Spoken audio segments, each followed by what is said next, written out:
Regulators in China have approved the monetization of 95 more games, including some from Tencent and NetEase. As reported by Reuters, the latest batch of approvals included 2 titles from NetEase and 1 from Tencent, both of which also had games approved back in January, and takes the total number of approvals since December 20th, 18 to 726. It's welcome news coming off the back of China's lengthy licensing freeze, which prevented developers and publishers from releasing new titles in the country for the bulk of 2018, and resulted in the video game market witnessing its slowest first-half growth in a decade. According to recent reports, the freeze created a backlog of games that Chinese regulators are currently trying to work through, meaning all new submissions will not be looked at until those older games have been assessed. BioWare's online loot shooter Anthem seems to be suffering from crash issues that knock players' entire console out of commission, at least according to numerous reports on Reddit and its own website. It's a fairly severe issue in a high-profile game like BioWare's latest, and one that unfortunately comes during an already turbulent launch period. Some of the crashes reported are hitting systems harder than those that close a game with an error message. A handful of Anthem players say that their PS4 will shut down completely as if someone unplugged the system and displayed an improper shutdown when it boots back up. According to Kotaku, at least one player that reached out to the publication said an Anthem crash fully bricked their PS4 system. A handful of public posts have recorded similar issues since the game's launch. One from a week ago, on its bug reporting site, says that closing the game on PS4 caused their system to suddenly shut down and said that the console was unresponsive to attempts to power it back on until they physically disconnected and reconnected its power source. Other forum users echo this in the replies, and the post is not the only one out there by any means. While Anthem's official channels have not directly addressed this specific issue quite yet, the game's community team has urged players experiencing issues to reach out and file a ticket on its bug reporting forum. Everything that has been reported is being tracked, and the team is working on fixing issues as quickly as possible, tweeted Global CMJ Stacy Anderson. Some issues will be addressed faster than others with hot fixes. Others require a client update which take longer to get ready. The Gamasutra job board is the most diverse, active and established board of its kind for the video game industry. Here is just one of the many positions being advertised right now. Location: Troy, New York. About the role: we are looking for an experienced producer to support the production of a new title in development at Valen Studios. The producer will work closely with the project's key leaders and other production team members to successfully execute on a new, groundbreaking, original IP. The producer will help manage the project's development from pre-production through to product launch, working with key internal and external stakeholders to deliver on all critical milestones. If you are an experienced game producer, we want to hear from you. Responsibilities, requirements, qualifications, big places. Interested? Apply now. Whether you are just starting out, looking for something new, or just seeing what's out there, the Gamasutra job board is the place where game developers move ahead in their careers. Gamasutra's job board is the most diverse, most active, and most established board of its kind in the video game industry, serving companies of all sizes, from indie to AAA. Looking for a new job? Get started here. Are you a recruiter looking for talent? Post jobs here.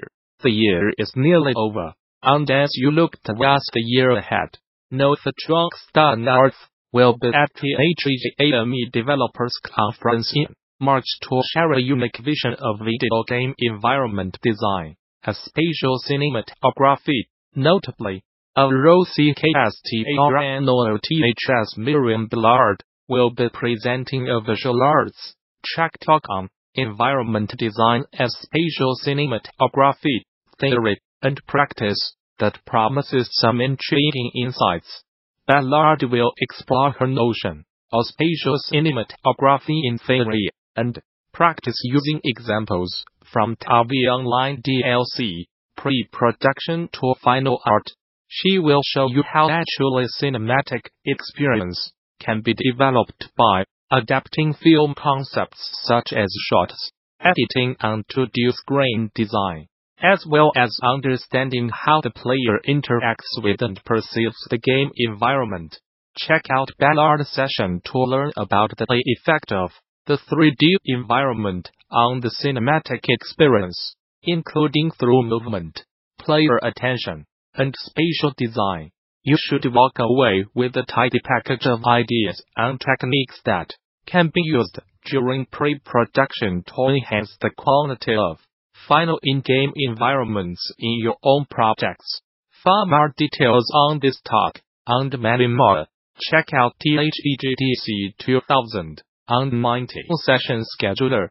There you can begin to lay out your DD week, which takes place March 18th through the 22nd at the newly renovated Moscone Center in San Francisco. Bring your team to DD, register a group of 10 or more and save 10% on conference passes. Learn more here. For more details on GDC 2019 visit the show's official website, or subscribe to regular updates via Facebook, Twitter, or RSS. Gamasutra and DD are sibling organizations under parent company Informa, presented by Do Games, which handles porting across all major platforms. Matthew Tymiski, toad and founder. Steve Longhurst is technical director. Do Games. In recent years, we have witnessed the reimagining of the bedroom coder boom of the 1980s into professional independent games development, made possible by the ubiquity of excellent games engines and tools, with support from the burgeoning services, industry, and creative maker movements. It's clear that these days, it's possible to do what you love. Create games and with a bit of luck, make game dev a sustainable business partly by porting your games to multiple platforms. Indies are of course capable of handling porting by themselves, but there is a significant investment required, likely several months per platform, with each platform having distinct tools, requirements for certification, release processes and architectural differences to learn. Consider what the opportunity cost of this could be. In this article, we will take a look at some of the areas that are important on such a journey. Whether you choose to tread the path by yourself or with a development partner like us, Do Games itself draws many parallels to the indie developers seeking to make games their full-time job. Created by Matthew Tag in 2016, Do represents his efforts to create a sustainable business in the game industry. Since 2016, we have been helping small developers and publishers release their titles on console, offering porting, code development, and technical assistance packages in various shapes and sizes. We have also released 5 titles across all major platforms, including Xbox, PlayStation 5, Switch, mobile and desktop, with many exciting projects in the pipeline this year. For more information, see our website for the list of games we have been involved in this year. We are attending DD Booth P1755 for the first time to explain to the development community in how our services can help them reach a wider audience by taking titles to console, mobile and other platforms efficiently. For a game to be as successful as possible, ideally it should be released on as many appropriate platforms as possible. It provides an audience a storefront with surface area and opportunity to stand out by utilizing features unique to the platform. Here are some of the things you need to consider when looking to release your game on console and other platforms. Start with the game engine you are using. The most popular are arguably Unity, Unreal Engine and Game Maker. But it is possible to get to console from other technologies such as Flash, OpenGL and HTML5. In fact, the first title we ever worked on, The Adventure Paths by Massive Monster, is written in Hex OpenGL. The console release was made possible by cross-compiling Hex to C#, and then going to console via Unity.